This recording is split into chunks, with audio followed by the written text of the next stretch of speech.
Hello मित्रांनो, मी शिवली आणि माझ्या किचनमध्ये तुमच्या मनापासून स्वागत. आज मी तुम्हाला एग मॅकरोनी पास्ता बनवून दाखवणार आहे. अगदी इझी रेसिपी आहे, अगदी झटपट तयार होऊन जाते, पण खायला खूपच मस्त आहे, खूपच टेस्टी आहे. सगळ्यात आधी आपल्याला पास्ता बॉईल करून घ्यायचे. पाण्याला पहिले उकळू द्यायचे, म्हणजे पाण्यात उकळी आली की त्यानंतर पास्ता घालायचा. मी 1.5 कप पास्ता घातले आणि पूर्ण शिजवायचे नाहीये, 100% शिजवायचे नाहीये, 80 to 85% पर्यंत शिजवायचे. बघा इथे तयार आहे. आता मी इथे थंड पाणी घेतले. गरम पाण्यातून पास्ता काढून थंड पाण्यात घालून घ्यायचे.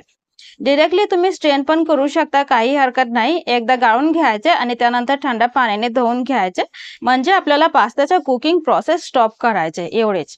आता इथून पण मी गाळून घेणार आहे, म्हणजे पाणी काढून घ्यायचे. आता मी एक स्ट्रेनर घेतले. इथे बघा, स्ट्रेनर मध्ये मी आता पाण्यामधून पास्ता काढून स्ट्रेनर वरती ठेवते, पाणी निघून जाईल.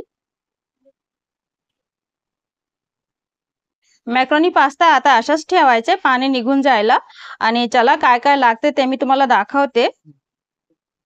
3 मीडियम साईजचे कांदे घेतले चिरून, आणि 7-8 पाकळे लसूण घेतले बारीक चिरून, आणि 2 टोमॅटो घेतले बारीक चिरून घेतले सगळं, आणि थोडीशी हिरवी मिरची घेतली बारीक चिरून चवीपुरती. आता चला मेन प्रोसेसला. सर्वात आधी आपल्याला अंडा भुर्जी बनवून घ्यायचे, म्हणून थोडासा तेल घातले. तेल थोडासा स्प्रेड करून घेऊया, म्हणजे पसरून घेऊया कढाईमध्ये. तेल गरम झाल्यानंतर आपण अंडे घालून घेऊया. मी 2 अंड्याचा वापर करते. आता दुसरा अंडा पण टाकून घेऊ, आणि थोडंसं मीठ टाकू वरून. चिमूटभर मीठ टाकून घेऊया वरून.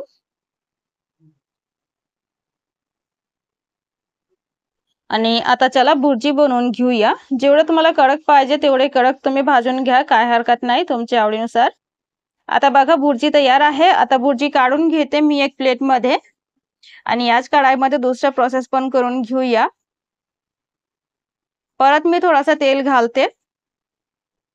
आता हीट थोडा कमी करायचे, कारण आपल्याला लसूण वापरायचे आहे. लसूण जळलं नाही पाहिजे अजिबात, म्हणून मी लसूण घालून घेते. आणि लसूण घातल्यानंतर 8 ते 10 सेकंद नंतर पटकन आपल्याला कांदे घालून घ्यायचे. लसूण अजिबात जळलं नाही पाहिजे, म्हणून कांदे घातल्यानंतर आपण हीट थोडंसं जास्त करू. कांदे पण आपल्याला जास्त फ्राय करायची काही गरज नाही, थोडासा क्रंच असला तर चांगलेच लागते. थोडा ट्रान्सपरंट कलरचे दिसते कांदे. आता मी टोमॅटो घालून घेते, आणि यासोबत मी मिरची पण घालून घेते. आता चवीपुरती मीठ घालून घेऊया, आणि टोमॅटो थोडासा सॉफ्ट होऊ देऊया, म्हणजे 1 ते 1.5 मिनिटासाठी परतून घेऊया. आणि त्यानंतर थोडेसे मसाले घालू, म्हणजे काळी मिरीचा पावडर अर्धा टीस्पून, आणि यासोबत थोडेसे सॉस टाकायचे आहे. थोडासा मी मिक्स करून घेते, आणि 1 टेबल चमचा डार्क सोय सॉस, आणि 1 टेबल चमचा टोमॅटो केचप.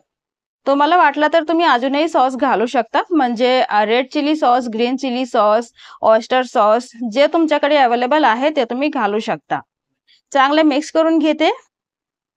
आता आपल्याला पास्ता घालून घ्यायचे, म्हणजे उकळलेला पास्ता घालून घेऊया, आणि चांगले मिक्स करून घ्यायचा.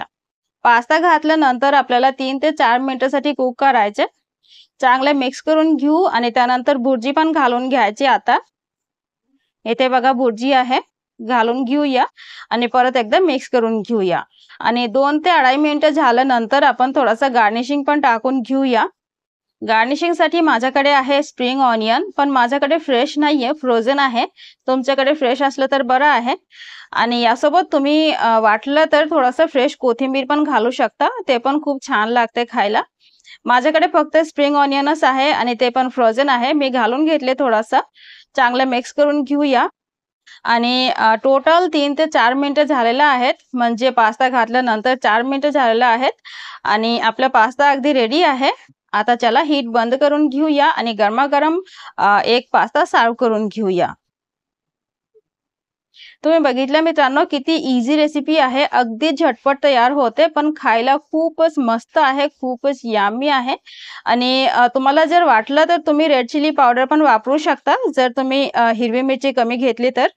आणि चांगल्या कलरसाठी थोडासा काश्मीरी लाल मिरची पावडर पण वापरू शकता. खूपच यम्मी असतं. नक्की ट्राय करा आणि ट्राय केली तर कमेंट करून नक्की सांगा की तुम्हाला कशी वाटली. Thank you so much for watching.